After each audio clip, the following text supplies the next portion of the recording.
Hey y'all, it's Jon Ray, and today I'm doing a mystical interpretation of Genesis 1:20 through 23, where creation comes alive with movement. Fish swarm the waters, birds fill the sky, and life begins to flow. In the first 4 days, we've built some structure, and go check out those videos in this full biblical series if you haven't watched them yet. But over those first 4 days, light was spoken, inner space was created, land appeared, and timing and rhythm were established.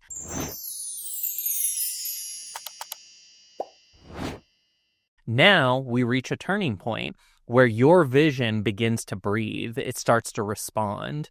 Neville Goddard said that once you assume a new identity and live from it, your world reorganizes to reflect it. But there's a moment when that assumption becomes more than just an inner posture. It becomes energetic, magnetic, alive. And this verse is that moment. Frederico Fagan teaches that consciousness creates meaning, not just form, but intentional motion. So when you carry an assumption long enough, it doesn't just exist in you, it moves through you. So let's break down this passage in the Bible. Genesis 1:20 says, God said, "Let the waters swarm with swarms of living creatures, and let birds fly above the earth in the open expanse of the sky." So remember, the waters in the Bible are your emotional world. And now those waters are alive. The things you've been feeling, assuming, imagining, they start moving and they generate response. Ideas start to come to you. People reach out.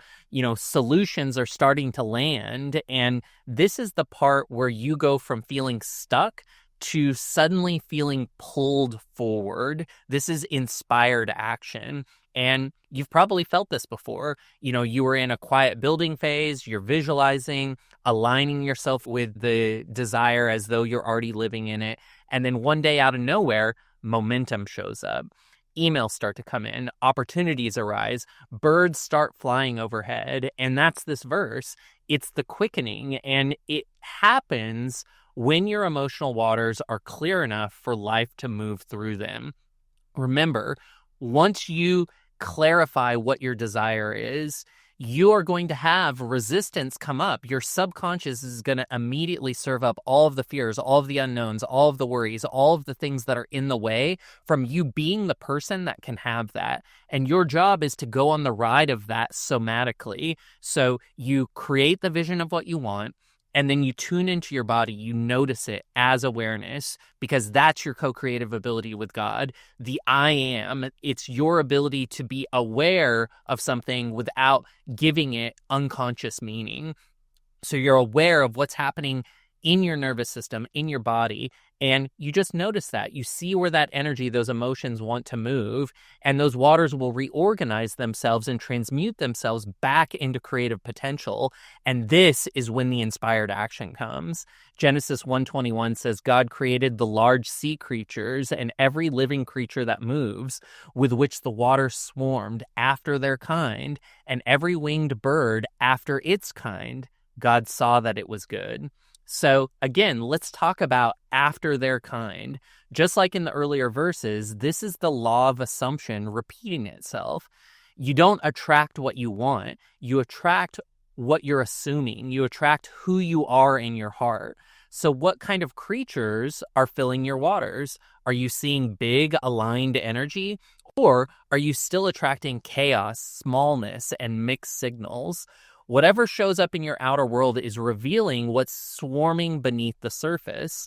But the good news is that this verse doesn't shame you. It just reminds you you're the one directing the flow in co-creative concert with God, the I am, the larger consciousness system, the quantum field. You are the ocean. You're the sky. You are the one that's speaking life into both, and the I am is giving you the manifestation ability to speak that into existence. Genesis 1:22 says, God blessed them, saying, "Be fruitful and multiply, and fill the waters in the seas, and let birds multiply on the earth." So this is the energy of expansion. Your assumption of being in the end of your desire, living from the desire, has become alive enough that it now reproduces itself. Your peace creates more peace. Your generosity inspires more generosity. Your self-worth calls in relationships that reflect that worth. This is how movement turns into momentum. And if you've ever seen a project take on a life of its own, like a product that starts to just sell itself, or content that gets shared even before you promote it, that's this verse. It's a reflection of what you've been consistently feeling. And just like before, everything multiplies after its kind. So the question is, what emotional energy are you multiplying right now? We'll go back to Genesis 1:23. There was evening and there was morning, and that was the fifth day. So as always, it starts in the unseen. You assumed it, you lived it, and you created rhythm around it, and now it's alive, it's moving, it's multiplying. But remember, this isn't the final day. There's still one more to build, one more to refine. And the fifth day reminds you creation isn't linear, it's alive. And once it starts to move, your job is to keep directing the flow. So before we get into the next passage in our next video, let's do a prayer practice to anchor this one. We'll call this activating the living energy. And this practice is for when things feel flat, heavy, or lifeless, like your vision is still on the inside and hasn't quite caught fire yet. So we close our eyes, we take a deep breath,